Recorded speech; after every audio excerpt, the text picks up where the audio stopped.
recherche d'aide, c'est quand même un travail très fastidieux, très chronophage pour une grande partie des collectivités. On s'aperçoit que l'information, finalement, elle est dispersée sur les différents sites de financeurs, d'accompagnateurs, qu'il faut souvent être dans des réseaux spécifiques pour connaître les dispositifs. Donc, finalement, ça pose une vraie question d'égalité des territoires parce que les collectivités qui peuvent vraiment, in fine, bénéficier d'aide, ce sont celles qui disposent déjà d'une ingénierie assez approfondie. Donc, c'est quand même, ça pose des petits soucis d'égalité entre territoires, ce qui renforce la fracture territoriale française dont on parle beaucoup ces derniers temps. Donc, aujourd'hui, le projet des territoires, c'est vraiment de contribuer à cette égalité entre collectivités et plus localement et plus largement entre acteurs locaux.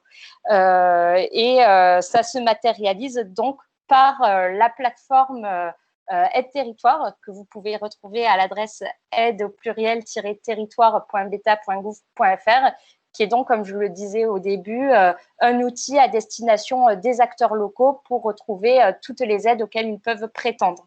Donc, il y a deux fonctionnalités aujourd'hui principales qui caractérisent l'outil, à la fois le fait de pouvoir effectuer une recherche thématique et territorialiser des aides financières et d'ingénierie auxquelles on peut prétendre, mais aussi le fait de pouvoir se configurer des alertes personnalisées pour avoir par mail une veille en quelque sorte automatisée qui arrive sur les nouveaux dispositifs qui paraissent sur la plateforme.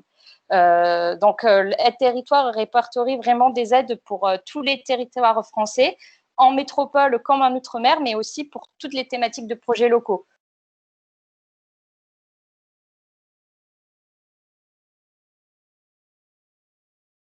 En fait en 3 grandes catégories: les catégories sociales, les catégories environnementales et la catégorie d'infrastructure, elle-même étant subdivisée en 10 sous-catégories que je ne vais pas toutes vous lister.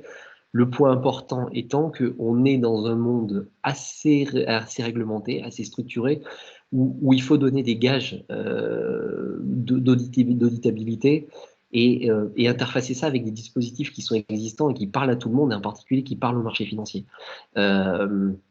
D'où le fait d'avoir interfacé toutes ces catégories avec les contributions aux objectifs de développement durable de l'ONU. C'est très important pour nous parce que ça permet de raccrocher ça, de raccrocher notre dispositif à une grille de lecture qui est compréhensible par la plupart des acteurs.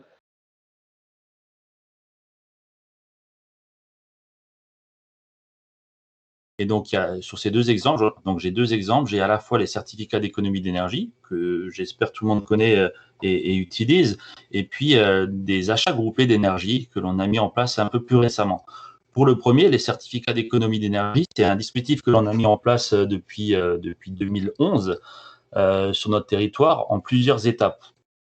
C'est un outil qui permet de financer des opérations sans que cela ne coûte grand-chose à la collectivité. Quand je dis grand-chose, ça veut dire que nous nous appuyons sur un prestataire, nous sommes des intermédiaires en tant que collectivité territoriale, nous sommes donc des intermédiaires qui sont entre les obligés, qui ont des obligations d'économie d'énergie, et les personnes qui réalisent des économies d'énergie, qu'ils soient, comme vous le voyez à l'écran, des personnes morales de droit public, des bailleurs, des personnes morales de droit privé, des particuliers.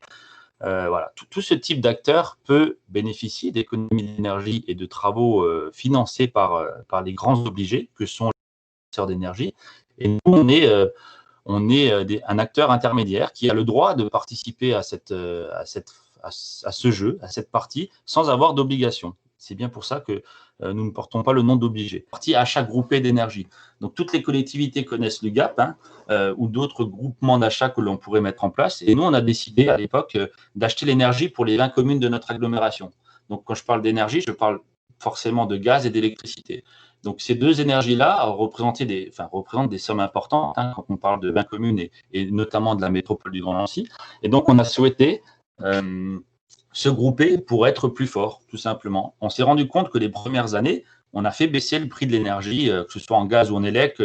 Je dirais le premier groupement d'achat sur 2 ans, on a fait baisser de 17% l'énergie de l'élec et le premier groupement sur le gaz de 15%.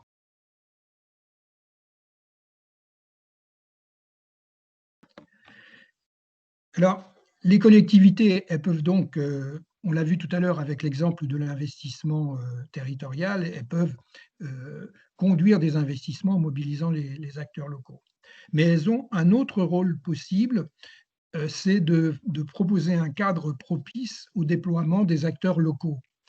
Et en fait, quand on met les acteurs locaux en action, très souvent, on a des effets très positifs par rapport à l'environnement. Ce sont très souvent des projets développement durable qui sont soutenus.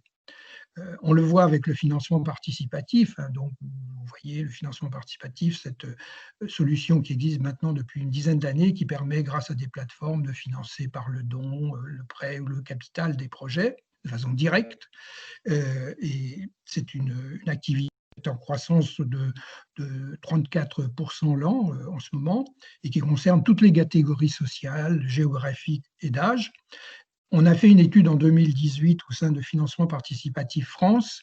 La majorité des placements d'argent par ce biais reposent sur ce qu'on appelle l'aspirationnel, c'est-à-dire la volonté de participer à une cause, à un sujet auquel on attache une importance particulière. Et évidemment, l'environnement est extrêmement bien placé.